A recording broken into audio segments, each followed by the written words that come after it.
രാജ്യത്തിൻ്റെ ഇപ്പോഴത്തെ ഉരുക്കു മനുഷ്യനാണ് നരേന്ദ്രമോദിയെന്ന് ബോണി കപൂർ സോഷ്യൽ മീഡിയയിൽ പങ്കുവച്ച കുറിപ്പിലൂടെയാണ് വ്യക്തമാക്കിയത്. സ്റ്റാച്യു ഓഫ് യൂണിവേഴ്സിറ്റി സന്ദർശിക്കാൻ കഴിഞ്ഞത് ഒരു ബഹുമതിയും ഭാഗ്യവും സ്വപ്ന സാക്ഷാത്കാരവുമാണ്. ഇതൊരു യഥാർത്ഥ അത്ഭുതമാണ്. ഈ സൃഷ്ടിയെ ലോകം ബഹുമാനിക്കും.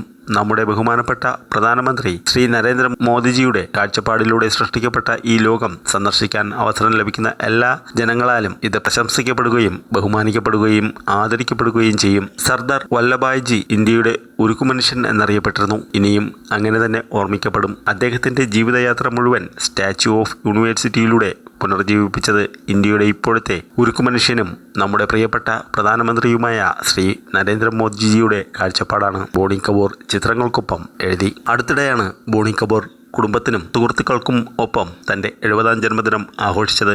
അദ്ദേഹത്തിൻ്റെ സഹോദരങ്ങളായ അനിൽ കപൂറും സഞ്ജയ് കപൂറും മക്കളായ അർജുൻ കപൂറും അൻഷുല കപൂറും തങ്ങളുടെ സോഷ്യൽ മീഡിയ അക്കൗണ്ടുകളിലൂടെ ബോണിക്കിന് പിറന്നാൾ ആശംസകൾ നേർന്നിരുന്നു.